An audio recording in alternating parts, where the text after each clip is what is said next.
Alton Tower Scarefest is one of the longest running Halloween events in the UK. Scarefest as it's known today began way back in 2007, however some of the event's most popular attractions were inspired by mazes as far back as 2002. You're watching Theme Park Realm, and in this brand new series we're taking a look at the history of Alton Tower Scarefest. Welcome to the sanctuary, in you go, off you pop!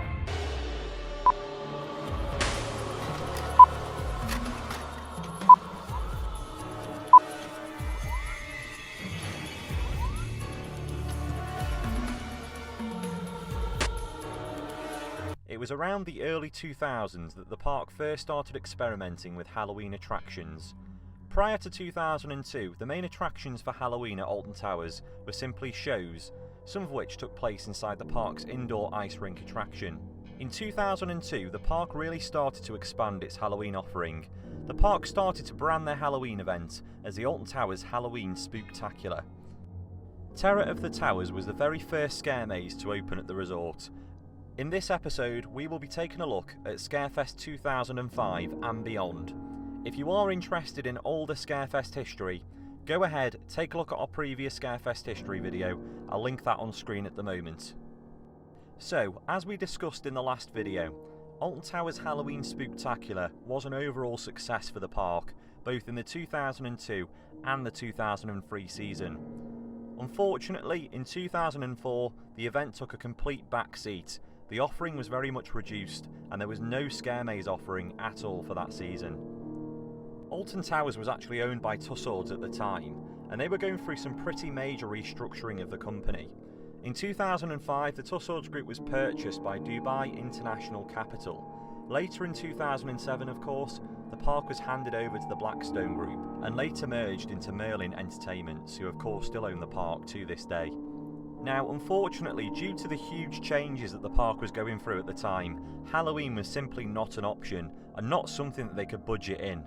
Alton Towers continued to hold annual fireworks events at the end of each season, however there was a court battle over noise pollution. The 2006 fireworks display ended up being the park's last fireworks display for many years.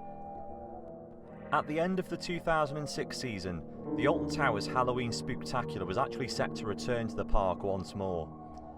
Articles from the start of the 2006 season actually state that the event was planned to make a full return to the theme park and would include Terror of the Towers 3, along with a new attraction called Midnight in the Garden, which we can only assume would have been some sort of nighttime gardens walkthrough.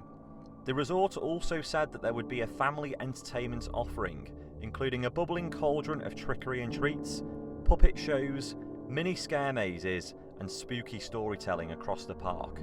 Unfortunately, halfway through the season, the whole event was cancelled. Now, it may have been something to do with the ongoing court battles the park were facing at the time over the noise levels in the local area. There was no real explanation from the park themselves though. Now, after the original event was cancelled in the theme park, the hotel side of the resort actually hosted a smaller Halloween event instead. This actually consisted of a brand new scare maze called Room 13. This was constructed within the Alton Towers Conference Centre and featured a large amount of recycled Terror of the Towers props and theming. The maze itself was very compact, and this led to a very claustrophobic experience, which in most cases actually enhanced the scares within the maze. Despite the maze being much smaller, it was very well received amongst hotel guests, and in addition to the scare maze, the hotel also hosted a number of themed evening shows. So it was a rather disappointing end to the 2006 season, with the fireworks show running for the final time and the annual Halloween event being heavily reduced for that season. But for 2007, Alton Towers would bring back Halloween. The event would be bigger and better than it's ever been before. In early 2007, it was finally announced that Halloween would return to the resort. The new event would be called Alton Towers Fearfest and run for the last 3 weeks of the season. The event would see the return of Terror of the Towers and Room 13. It would also make use of the brand new Haunted Hollow area of the park. This area would feature a family-friendly atmosphere with live actors and effects. For Fearfest, Tower Street would be heavily themed once again, and there would also be promise of a brand new scare maze, a haunted cornfield, and this would be located near the hotel area of the resort. Of course, Scarefest would eventually see many changes, and later in the year it was actually rebranded to Alton Towers Scarefest, which is a name that lives on to this day. In the next video, we will be taking a look at the 2007 Scarefest event in more detail. If you did enjoy today's video, please don't forget to subscribe to our channel, and if you missed the previous Alton Towers Halloween video, check out the link which will appear on screen shortly. As always, thank you very much for watching, and don't forget to subscribe to our channel so that you don't miss out on the next video.